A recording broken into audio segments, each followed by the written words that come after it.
BPSC के तरफ से बीपीएससी टीआरई 2 में या फिर जो भी आपकी आगामी शिक्षक भर्ती बीपीएससी के माध्यम से की जाती है, उसमें यहाँ पर एनआरएफ डीएलएड के वैलिडिटी को लेकर या फिर एनआरएफ डीएलएड के शामिल करने को लेकर यहाँ पर बीपीएससी के माध्यम से ऑफिशियल नोटिस जारी करके इस चीज़ को जो है आपका क्लियर यहाँ पर कर दिया गया है। आप इसे जो बीपीएससी का ऑफिशियल वेबसाइट है वहाँ पर भी जाकर जो है इसे आप डाउनलोड करके देख सकते हैं। जो आपका बीपीएससी टीआरई 2 का एडमिट कार्ड है उसके बारे में दिया गया है, उसी नोटिस में यहाँ पर क्या है कि एनआरएफ डीएलएड के बारे में भी जो है आपका जिक्र किया गया है। एडमिट कार्ड को लेकर देखेंगे तो जो आपका टीआरई 2 का एडमिट कार्ड है वो आपका 2 दिसंबर 2023 यानी कि कल से आप लोग अपना ई एडमिट कार्ड जो है वो डाउनलोड कर सकते हैं टीआरई 2 के लिए। फिर उसके बाद आप यहाँ पर तीसरे पॉइंट पर देखेंगे जहाँ पर आपके एनआरएफ डीएलएड के बारे में जिक्र किया गया है। यहाँ पर आपका बोला गया कि माननीय सर्वोच्च न्यायालय दिल्ली द्वारा पारित न्यायादेश के आलोक में डीएलएड की डिग्री जो है आपके मान्य है। यहाँ तक जो आपकी डीएलएड की डिग्री मान्य है, ये आपका 2 वर्ष का जो आपका रेगुलर डीएलएड है उसके बारे में जो है आपका जिक्र किया गया है।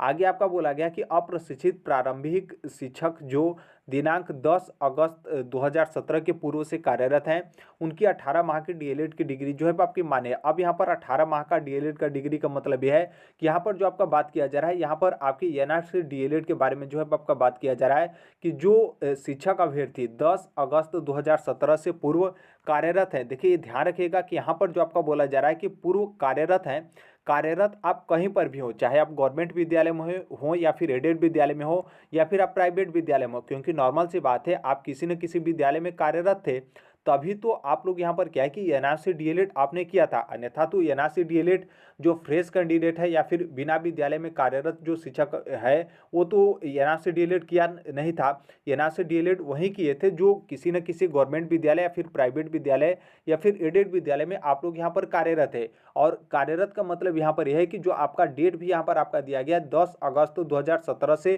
पहले आप यहाँ पर जो है कार्यरत होने चाहिए। भले ही यहाँ पर आप 9 अगस्त 2017 से कार्यरत हैं, बस यह है कि आपका 10 अगस्त 2017 से पहले आप कार्यरत होने चाहिए, जो कि ये आपका डेट 10 अगस्त 2017 जब आपका एनआरएफ डीएलएड का नोटिफिकेशन जारी किया गया था उस डेट के बारे में जो है आपका मेंशन किया गया है। और नॉर्मल सी बात है जितने भी लोग एनआरसी डीएलएड किए होंगे आप सभी लोग 10 अगस्त 2017 से पहले कार्यरत थे, तभी आप लोग यहाँ पर एनआरसी डीएलएड जो है वो किए हैं। तो एक हिसाब से इसका ओवरऑल देखेंगे तो खास तौर पे हम यहाँ पर बात करें बीपीएससी टीआरई 2 को लेकर, क्योंकि ये जो आपका ये तीसरे पॉइंट पर आपके एनआरएफ डीएलएड के बारे में मेंशन किया गया है, ये आपका टीआरई 2 का जो एडमिट कार्ड है, जो एडमिट कार्ड के संबंध में जो आपका एग्जाम है उसके संबंध में जो आपका दिशा निर्देश दिया गया है उसी में इस चीज़ के बारे में जो है आपका मेंशन किया गया है। नॉर्मल सी बात है इस चीज़ को मेंशन नहीं किया गया होता तो अभ्यर्थी कंफ्यूज रहते और बार बार बीपीएससी के पास कांटेक्ट करते या फिर उनसे जो है क्लियरेंस मांगते कि क्लियरेंस जो है डीएलएड एनआरएफ डीएलएड अभ्यर्थियों की तरफ से मांगा जाता कि यहाँ पर हम लोगों का यहाँ पर क्या होगा। तो इसलिए यहाँ पर बीपीएससी के माध्यम से क्लियर कर दिया गया है। और नॉर्मल सी बात है ये बीपीएससी के माध्यम से क्लियर किया गया है तो शिक्षा विभाग से अनुमति या फिर शिक्षा विभाग से जो भी सूचना प्राप्त हो या फिर शिक्षा विभाग के अप्रूवल के बाद ही इस तरीके का जो है आपका मेंशन किया गया है कि जो एनआरसी डीएलएड शिक्षक अभ्यर्थी हैं आप लोग बिल्कुल यहाँ पर जो बिहार की आगामी शिक्षक भर्ती हो या फिर वर्तमान में जो आपका टीआरई 2 शिक्षक भर्ती का एग्जाम आपका 7 से लेकर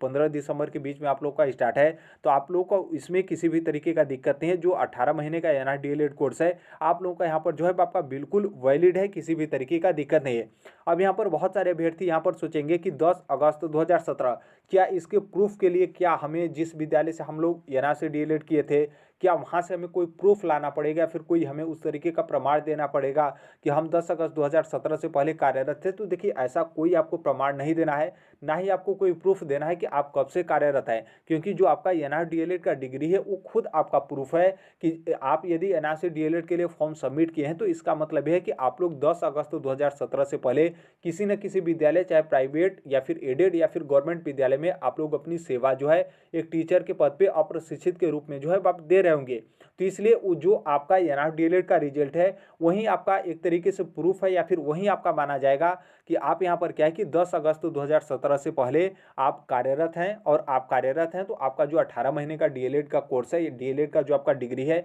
वो यहाँ पर आपका बिहार की शिक्षक भर्ती, क्योंकि आपका बीपीएससी टीआरई बीपीएससी की तरफ से नोटिस जो है आपका जारी किया गया है। तो सिर्फ यहाँ पर बिहार की जो शिक्षक भर्ती उसको लेकर हम बात करेंगे, किसी अदर स्टेट को लेकर या फिर जो आपका सेंट्रल गवर्नमेंट की जो आपकी वैकेंसी है उसको लेकर यहाँ पर जो है वो हम यहाँ पर नहीं बोलेंगे। अब यहाँ पर देखिए बीपीएससी की तरफ से ये तो आपका क्लियर कर दिया गया कि टीआरई 2 में किसी भी तरीके का आपका दिक्कत नहीं है, आपको बेझिझक एग्जाम जो है वो देने जाना है। अब इस नोटिस से आपका एक चीज़ और यहाँ पर क्लियर हो गया कि जो आपका टीआरई फर्स्ट था उसमें तो किसी भी तरीके का दिक्कत नहीं, वो तो हमने आपको पहले ही बता दिया था। बाकी जो आपका बीपीएससी टीआरई फर्स्ट का जो आपका प्राइमरी में सेकेंड मेरिट लिस्ट जारी होने वाला है, तो उसमें भी जो एनआरसी डीएलएड जो भी सफल अभ्यर्थी होंगे जो भी मेरिट में आएंगे, तो आप लोगों को भी क्या किसी भी तरीके का दिक्कत नहीं होगा। जो एनआरसी डीएलएड कैंडिडेट है आप लोग को भी यहाँ पर शामिल करते हुए सेकेंड मेरिट लिस्ट जो है आपका जारी किया जाएगा। देखिए इसमें आपका कब दिक्कत होगा कि जो आपका सुप्रीम कोर्ट की तरफ से 28 अगस्त 2023 को उत्तराखंड के संदर्भ में जो आपका जजमेंट आया है कि एनआरसी डीएलएड जो 18 महीने का है